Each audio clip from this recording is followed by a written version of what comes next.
y descubriendo cosas que me gustaban, que ni había soñado. Ese fue un pedido mío de pasar al área de marketing, de hacer investigaciones locales sobre cómo nos sentimos las mujeres en relación a nuestra belleza.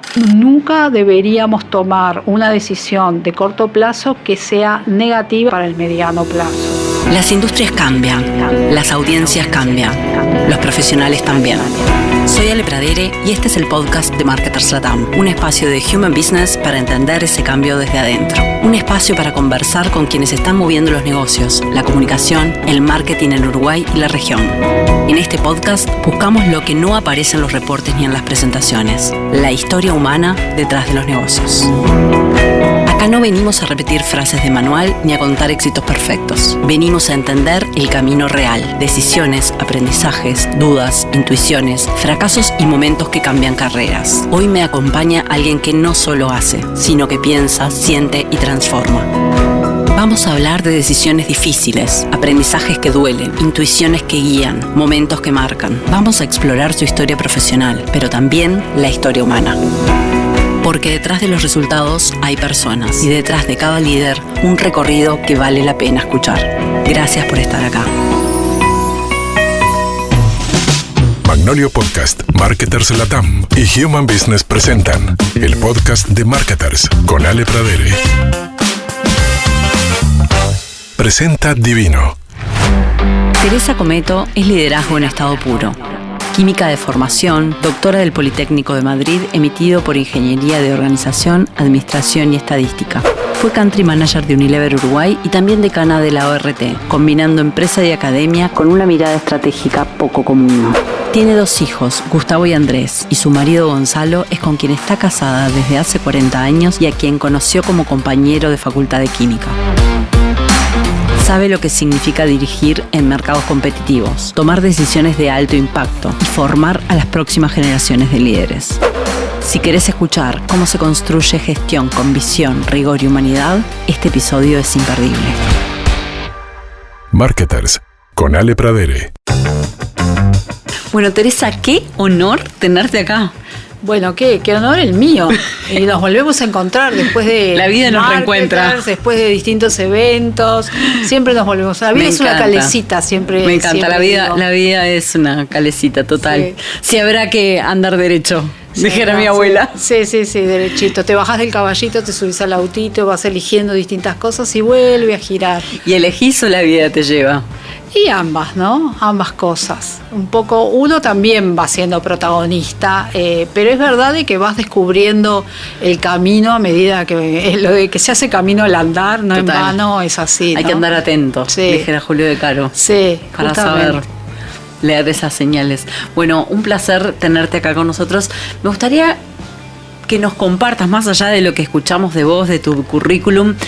Si alguien te pregunta, Teresa, ¿a qué te has dedicado toda tu vida? Sí. ¿Qué podrías compartir? ¿Qué dirías? Y bueno, es como que fui el journey, ¿no? El recorrido de la vida, viendo posibilidades y oportunidades y descubriendo cosas que me gustaban, que ni había soñado que me iban a gustar tanto.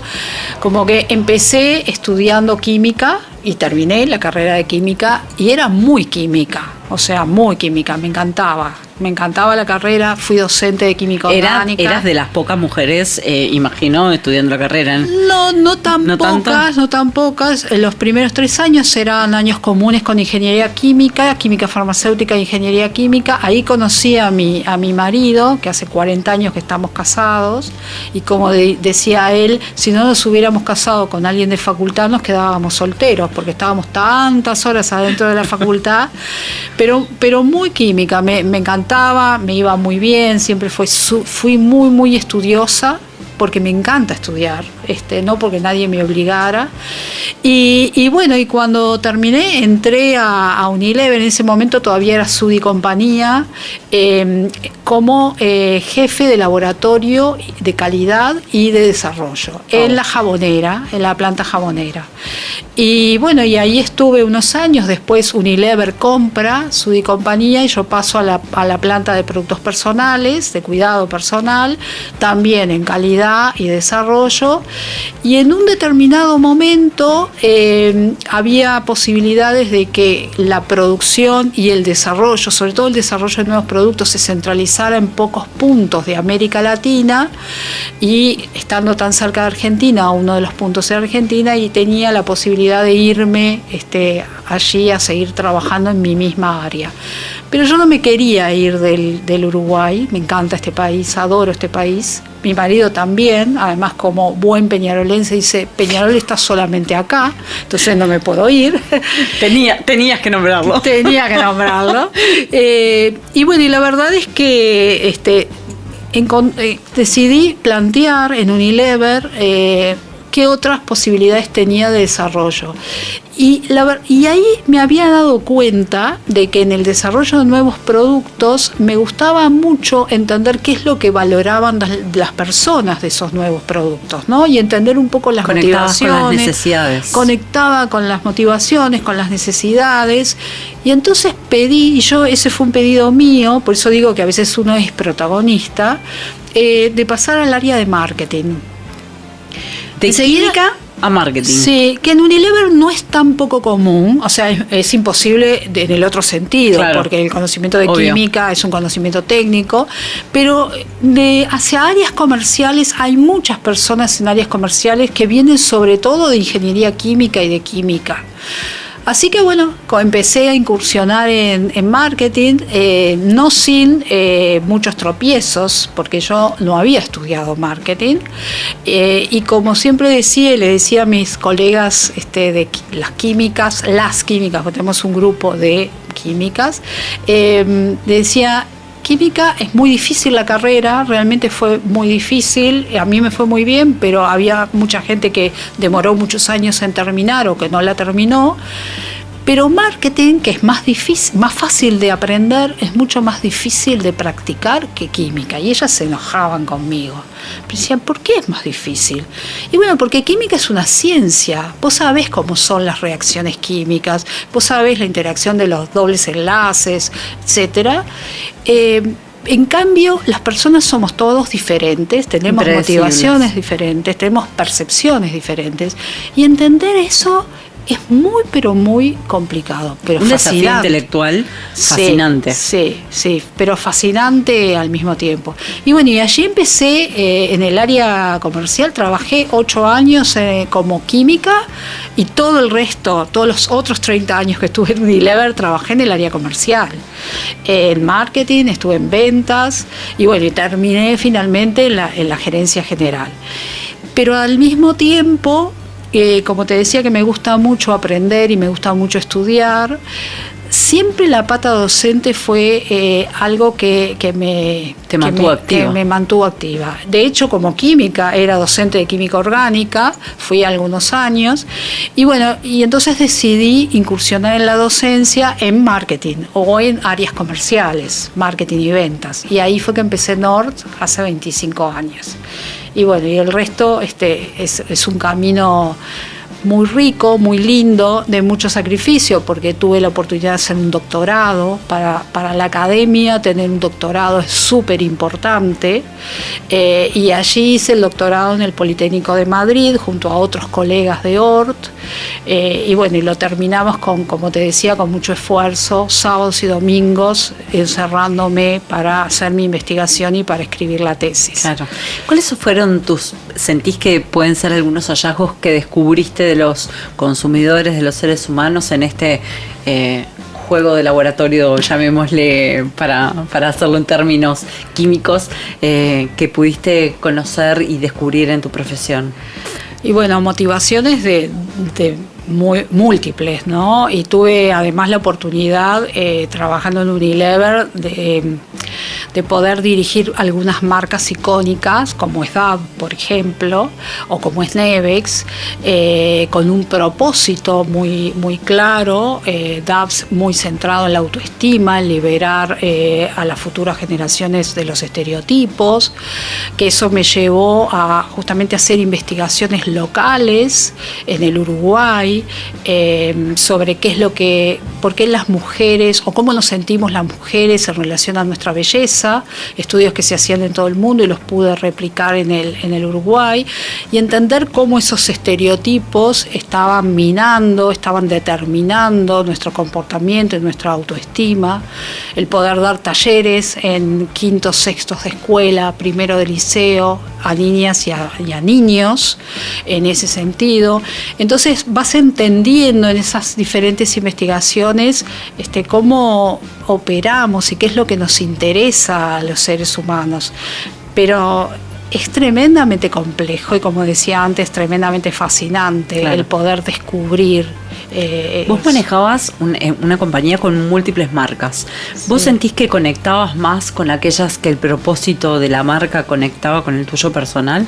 Y sí, siempre la conexión de los profesionales con empresas o marcas con propósito es mucho más fuerte, y eso no, sin duda que es así. En el 2010 Paul Polman lanza el plan de vida sostenible de Unilever, y para mí fue un descubrimiento. ¿Por qué? Porque ahí realmente entendí y valoré el hecho de que las empresas y las marcas están al servicio. De hecho, a mí no me gusta decir consumidores, me gusta decir las marcas sirven a las personas, ¿verdad? Claro. Sirven a algunas personas y a otras no, porque no todos elegimos o tenemos las mismas elecciones, justamente. Entonces, el propósito personal y el propósito de la empresa o el propósito de las marcas está tremendamente conectado. Yo tenía una persona que trabajaba conmigo para Nevex, para varias marcas de cuidado de la ropa, cuidado del hogar, pero sobre todo para Nevex, y Nevex tiene un propósito que es dejar que los niños se expresen, liberen todo su potencial, ¿no? Y entonces trabajábamos muchas horas, y una mañana ella con niños chicos se va a trabajar, y el hijo, el varoncito, le pregunta: mamá, ¿qué haces vos tantas horas en Unilever? Y ella no le dijo voy a mejorar las ventas o a mejorar la comunicación de una marca de detergente para la ropa. Ella le dijo: voy a contribuir a liberar el potencial de los niños. Wow. Y es muy distinto una cosa que la otra. Entonces sí es verdad de que la conexión con el propósito de la empresa y el propósito propio es tremendamente importante. Por eso es fundamental conectarse con eso, y muchas veces surgen de momentos en los cuales sentiste que la vida era injusta. Bueno, sí, totalmente. Yo aprendí y tuve la oportunidad en Unilever de escribir mi propósito, y ahí me entendí mejor a mí misma, y entendí esa conexión con la docencia y por qué la docencia me parecía que tenía que ser parte de mi vida, y es ayudar a que las personas logren ser su mejor versión.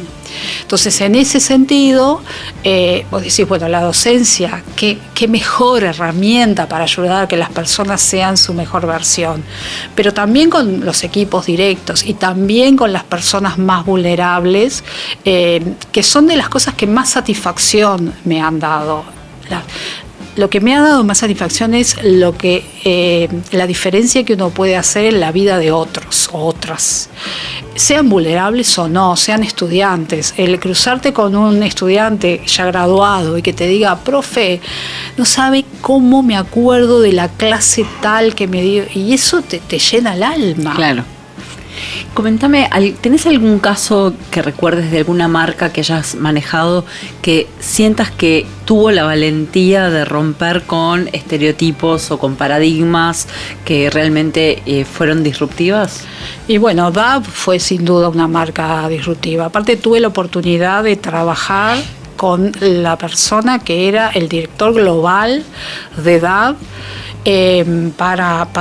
global para todo el mundo, obviamente, si es global, porque él trabajó en Argentina, Steve Miles, y él tenía primero mucha claridad, mucho foco en lo que Dove era y lo que no era, y que Dove tenía la responsabilidad, basado justamente en todos esos estudios de la relación de las mujeres con la belleza y por qué tan pequeño porcentaje de las mujeres se siente linda.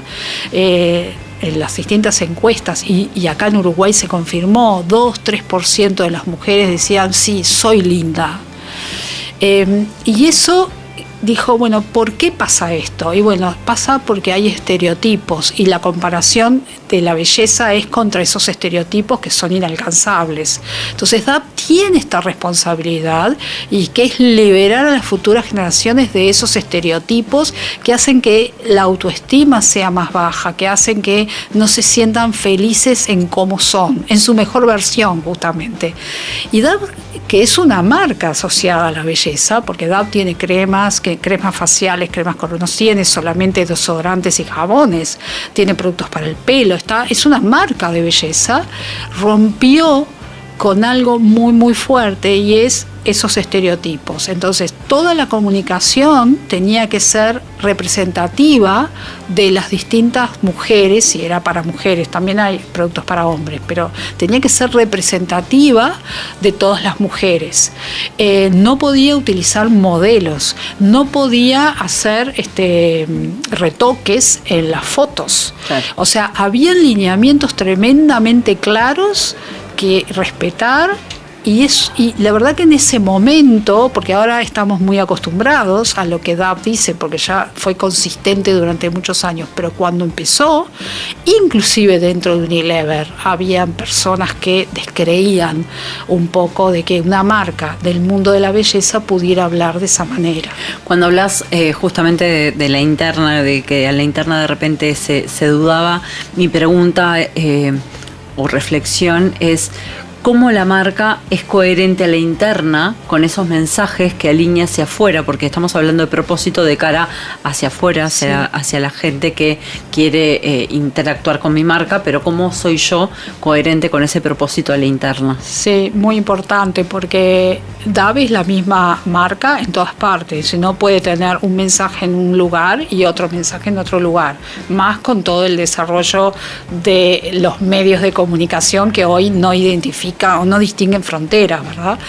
Y bueno, con lineamientos muy claros, por un lado, todo escrito, y muy, muy exigentes a la hora de ver el cumplimiento. O sea, el monitoreo que se hacía de las actividades, las activaciones o las campañas locales de cada uno de los países era muy, pero muy estricto, al punto de que si algo se salía de lo que era permitido, que identificaba la marca DAP, se tenía que levantar. O sea, súper estricto. Claro.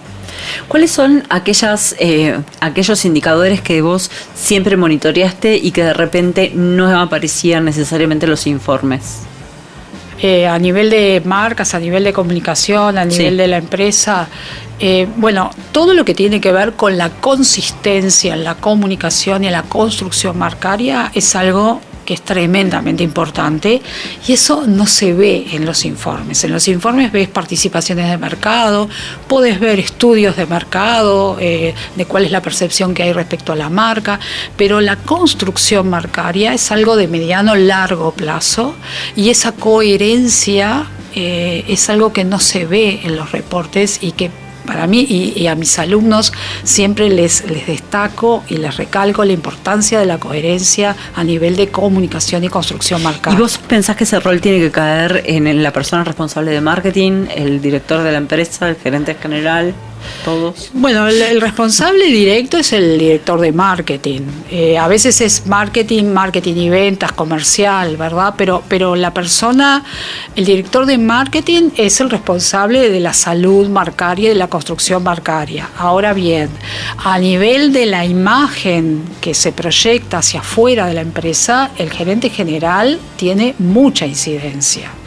Y también mucha incidencia al final en cómo dispone la inversión y cómo dispone los distintos rubros y cómo se maneja las marcas dentro de la empresa. Al final, el gerente general, y me tocó siendo gerente general, identificando prioridades donde se ponía la inversión para que se construyera hacia futuro tal marca o no. ¿Viste alguna marca perder coherencia alineada a esto del propósito y la construcción marcaria? Bueno, sí, a veces... ¿En las que te tocó gestionar o en el mercado en general? En el mercado. A veces he visto marcas en las cuales con la intención de crecer se empiezan a lanzar, a diversificar en distintas categorías, productos en distintas categorías, y al final, al comunicar cada una de las categorías, termina perdiéndose la identidad. O sea, ¿qué es esta marca? ¿De qué habla? Bueno, hay muchos casos escritos. O sea, Levi's en su momento diversificó enormemente su portafolio y en un momento dado, back to the basics, decidieron discontinuar un montón de líneas de mercados donde habían incursionado y volver a la base y a partir de ahí volver a crecer y tener la coherencia que luego Levi's tuvo en los siguientes años, por ejemplo. ¿Qué errores has visto cometer de forma consistente a los gerentes de marketing o a las marcas? Bueno, el tema de la consistencia es uno. Otro tema es lanzar muchos productos que no tienen un sentido, una razón de ser que responda a las propias demandas de las personas a las que sirve la marca.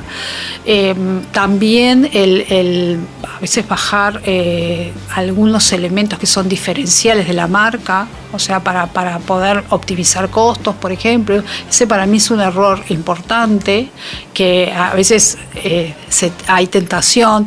Yo diría el priorizar el corto plazo al mediano a largo plazo. O sea, el corto plazo es muy importante porque generalmente es lo que día a día, ¿no?, nos paga los salarios, pero además nos permite innovar, también nos permite invertir en comunicación, o sea que es muy importante, pero nunca deberíamos tomar una decisión de corto plazo que sea negativa o contraproducente para el mediano plazo de la marca. Claro.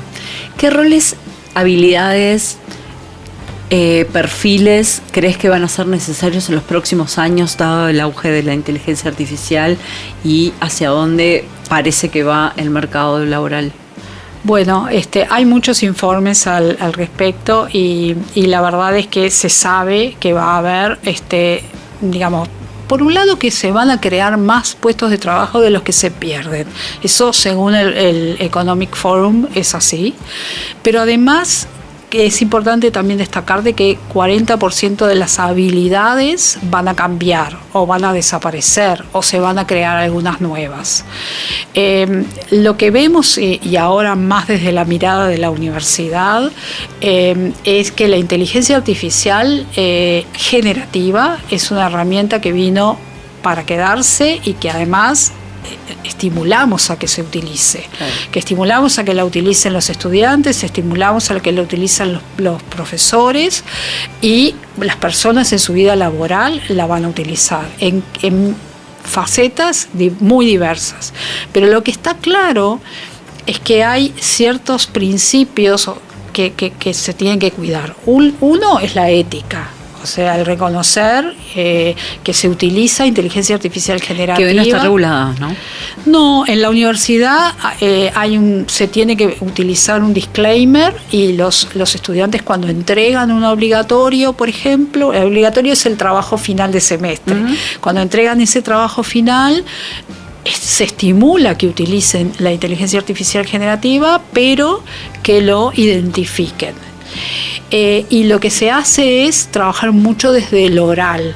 Claro. O sea, la defensa de ese trabajo final se hace oral en el 100% de los casos. Y cómo no es solo de autoría, es de comprensión. Claro, potenciar el sentido crítico. Ahí está, pensamiento crítico, otras formas de aplicación. Entonces, ese oral es tremendamente importante.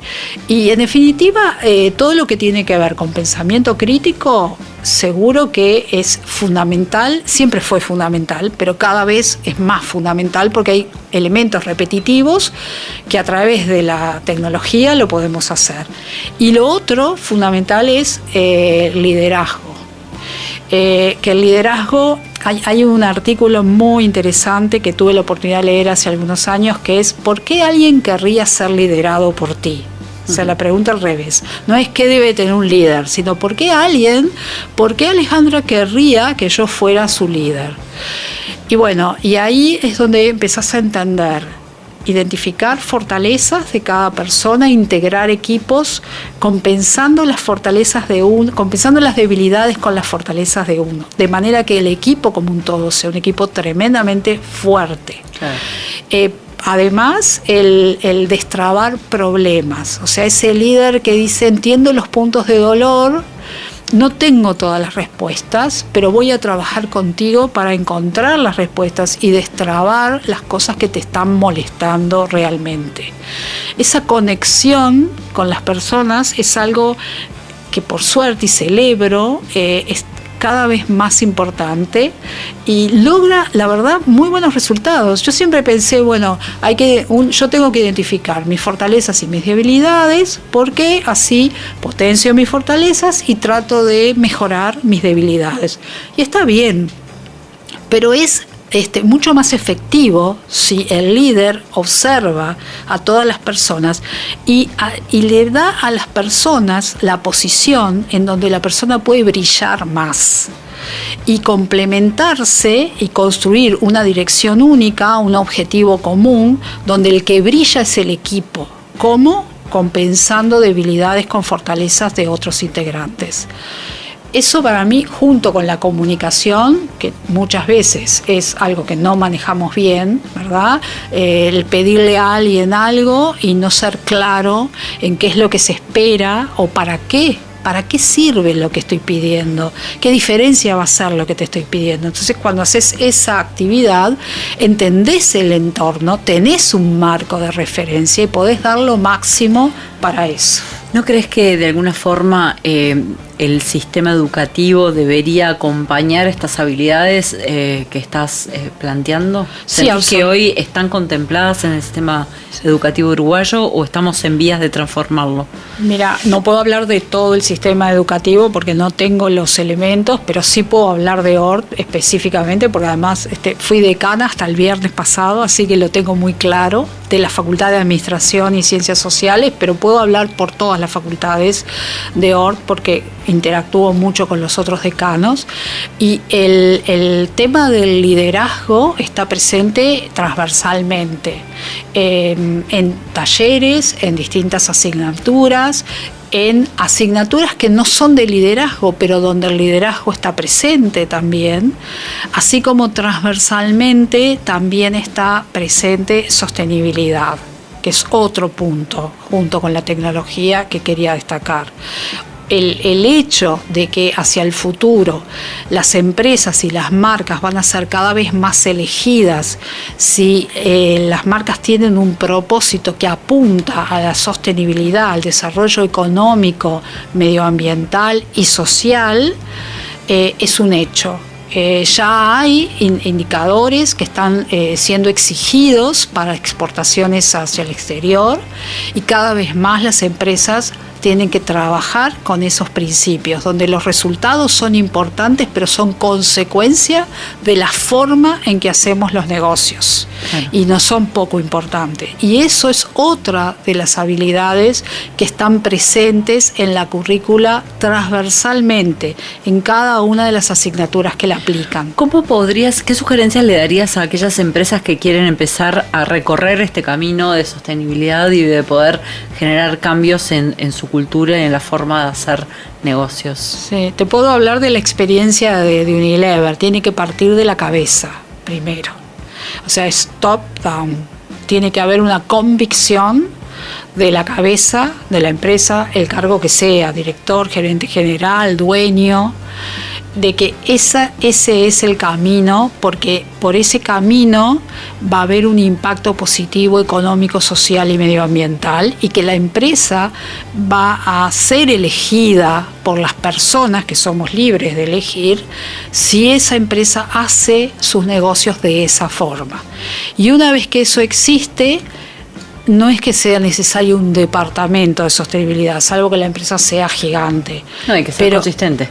Exacto, tiene que ser transversal además a todas las áreas, o sea, con esa mirada de sostenibilidad en marketing, en logística, en ventas, en finanzas, cada una de las áreas tiene que tener esa mirada y todas las decisiones que se toman hoy tienen que atender ese mediano plazo de impacto positivo, de dar más de lo que tomamos. Hay un libro muy, muy interesante que se llama Net Positive, el dar más de lo que tomo, desde lo económico, desde lo social y desde lo medioambiental. Hermoso concepto, dar más de lo que tomo. Hablando de cosas positivas y de valores, es una especie de dinámica. A ver. Tienes que elegir una tarjeta. Bueno. A ver. Hablemos de valores. ¿Qué valor aprendiste fuera del trabajo que hoy te hace mejor profesional? Bueno, aprendí muchos y siempre comento que aprendí muchos valores visitando las cárceles, que es dentro de mi propósito tratar de que las personas logren ser su mejor versión. Un grupo son las personas vulnerables que están privadas de libertad.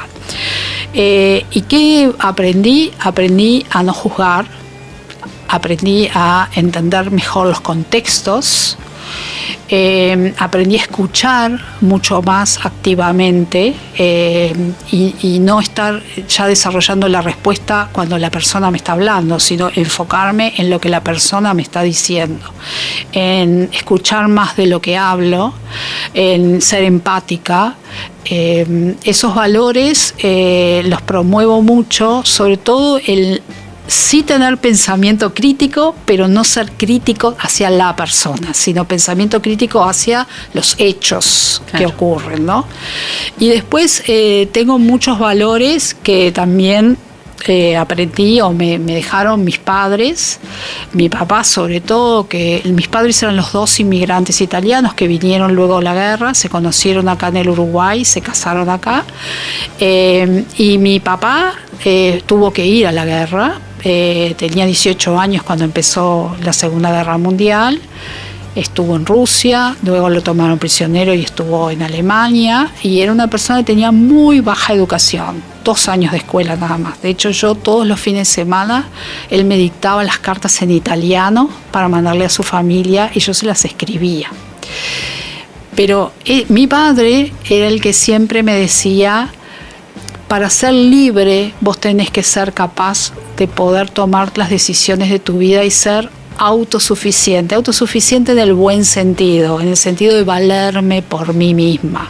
Por eso le doy tanto valor al estudiar, por eso le doy tanto valor a, por supuesto, a través de una familia, porque me parece que el centro familiar, que también es un valor que me inculcaron en mi casa, es tremendamente importante, es un cimiento, pero que no por eso dejar de cumplir con sueños que uno tiene, sino que tratar de acompasar, equilibrar la familia y los intereses del esposo en este caso y mis intereses para desarrollar los sueños que uno tiene. Y esos son valores muy importantes. Qué divino, gracias por compartirlo. En este cierre de este podcast hermoso que estamos compartiendo contigo, me gustaría terminar con el concepto de gratitud, que en realidad es algo que me parece sumamente importante. Agradecerte, Teresa, que nos hayas regalado este ratito, tu experiencia y toda tu humanidad. Y te invito a que vos elijas a una persona a quien le querrías agradecer por apoyarte en tu carrera profesional. ¿Quién sería esa persona y qué le dirías? Bueno, esa persona es mi marido, que como dije, lo conocí estudiando química, los dos, él es ingeniero químico, y le diría muchas gracias por haberme apoyado siempre, a pesar de que el camino que yo elegía no era el que a él más le gustaba. O sea, todo el doctorado, por ejemplo, fue un tremendo sacrificio para él, además de para mí, pero más para él que para mí. Y él fue un habilitador, así que yo le agradezco a mi marido. Muchas gracias. No, por favor. Marketers con Ale Pradere en Magnolio Podcast. Presentó Divino.